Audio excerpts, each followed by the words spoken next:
VR no buy? That is what you'll read underneath just about every Dirt Rally 2.0 tweet, media post and YouTube video.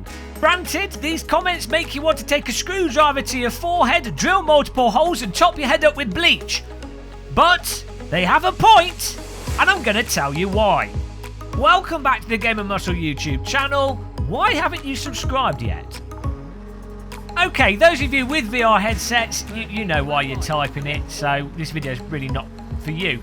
For those of you without VR headsets, simply put, VR is the most immersive way to play driving simulators. It's also the most realistic visual way to experience a virtual race car. Can you use screens? Yes. Do screens work fine? Yes. Is triple screen great? Yes. Do 2D screens place you in the vehicle and allow you to drive in a totally intuitive as you would experience it in real world way? No. No, they don't. Obviously VR's not perfect, it's like being an 80-year-old with slightly degraded eyes, but even with the shortcomings, it puts you in the car better than screens. Now if you're going to say VR's pointless, it's a gimmick, it doesn't matter, I'm perfectly happy with my screens, great, good for you, good for you. I love screens, I use them all the time for streaming. Screens are practical, they're cheap, they work. Fantastic, I'm happy. But why are you using a steering wheel to play your driving simulators? Why are you bothering with a steering wheel? Oh, because real cars have steering wheels and we like to, with a simulator, try and emulate aspects of reality, get a bit more immersion, feel what's going on in the game, take advantage of technology to have a deeper, richer, more enjoyable, simulated, I'm stuck in a bedroom experience. Oh, you don't play with a steering wheel because you're on a games console, you're playing with a gamepad. Oh, why is there rumble motors in your gamepad? Why do you have analog sticks that specifically give you better control than using binary buttons that were found on the Atari controllers? What? Because it's richer, more enjoyable, deeper, and things have moved forwards, and the new technology comes in, and it's up to developers to use that technology to give us richer, deeper, more enjoyable gameplay experiences. Because universally, that's what most people happen to enjoy. Oh yes, that is the case, isn't it? So, really, you should start to understand now why people with VR headsets, which granted they're expensive, they're not perfect, why it absolutely blows their mind that a game like Dirt Rally 2.0 wouldn't have VR support. What blows their mind even more is the fact that Dirt Rally 2.0 is marketed as a simulator, to the extent that they've got a real-world rally driver, that seems like a rather cool dude actually, on staff to help engineer the cars, to help consult and make sure the physics are up to scratch, and to get things tested and working as realistically as possible. They've also, for the launch of the game, taken press out specifically in a real rally car to draw parallels with real-world rally driving and the video game, talking about it to say this is a simulator and it's realistic. If you're making a simulator and the objective is to be making it realistic, why would you not include a component that's fundamental to realistic simulation? Maybe codemasters are just using the real-world driver, drawing parallels with reality, and using the term simulator as a way to just market the title because they know if you call something a simulator, regardless of the actual reality, it will garner sales and seem a little bit more valid than a video game. Despite the fact that a video game and a simulator are neither more or less valid from each other, but that's a separate point for another video. Now, of course, let's be clear, the no VR, no buy frustration does not at all come from the fact that there's a group of people, a reasonably sizable chunk of people, that have spent rather too much money on top-end graphics cards, VR headsets, and have found themselves in the position of there being not that many high-quality VR titles. That is not the case at all. It's not that they're desperate to have a good AAA title to play that they know will be really fun and made better playing it in VR. That's not the case at all. Okay, it might be the case. But given that that's the case, there's a market there. There's a pretty sizable audience that's expanding. I know people are constantly going on about VR is dead, despite, look at the Steam chart sales for the Vive headset, the Oculus Rift sales, PlayStation VR sales, for a completely new technology that's a peripheral technology, that's bloody expensive technology and not mass market. It is growing phenomenally fast, getting incredibly popular. Why wouldn't you support that? Why wouldn't you put your game in the position so that you're a leader there, so over the next 5-10 years your business can capitalise on the fact that you've invested in VR support in your engine, so that in future titles it's easier to integrate and you're in a better position to better accommodate it. You had a game out on the market a good few years ago that actually had VR support, and then you moved away from it for no apparent reason at all. It's almost as if you only put VR support in the old game because someone paid for you to put it in there, and that was the only motivation.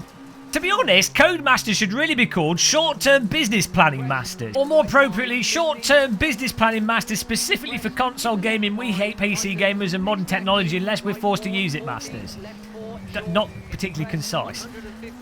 But okay, look, let me hang on. So the bleach is draining out of my nose cavity, so I can concentrate a bit more here.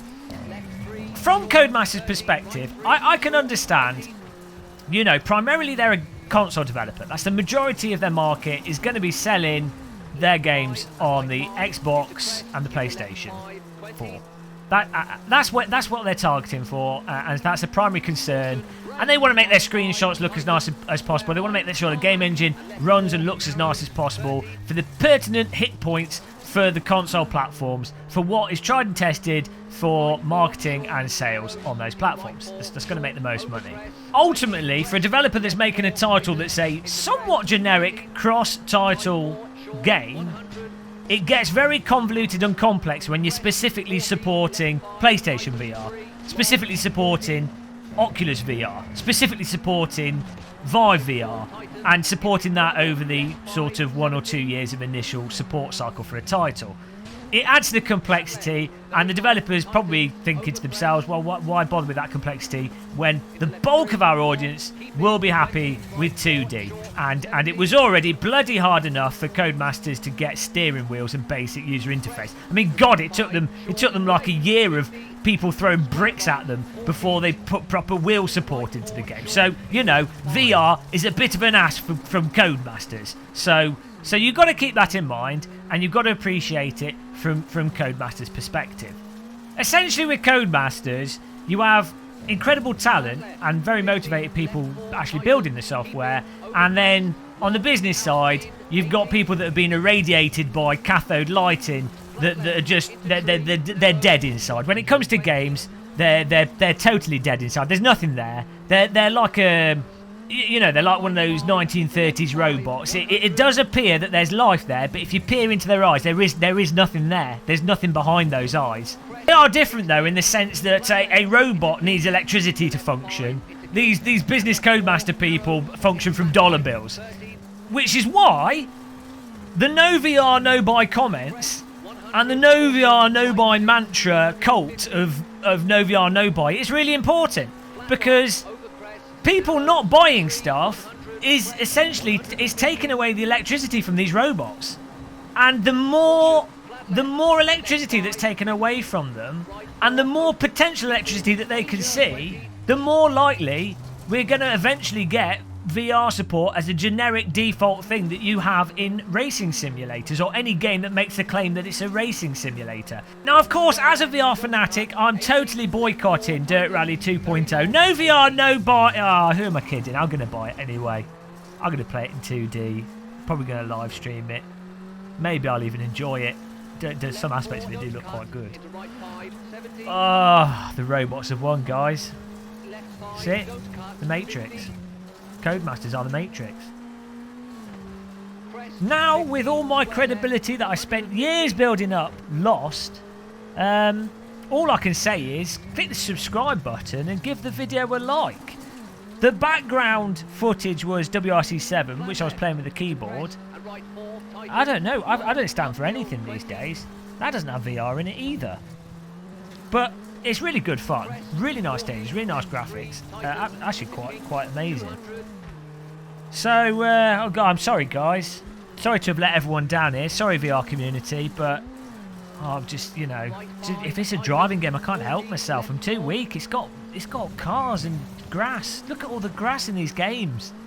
Just look at all the grass. How can anyone not play that? I know it's not got VR, but just look at the grass. Yeah, the grass would look nicer in VR and 3D, and you could turn your head and see the blades move. It's still there in 2D. As I say, subscribe and like. I'll see you in the next video that we do. Thanks for watching. Goodbye. 150. Flat right into right 5 and left 4 tightens.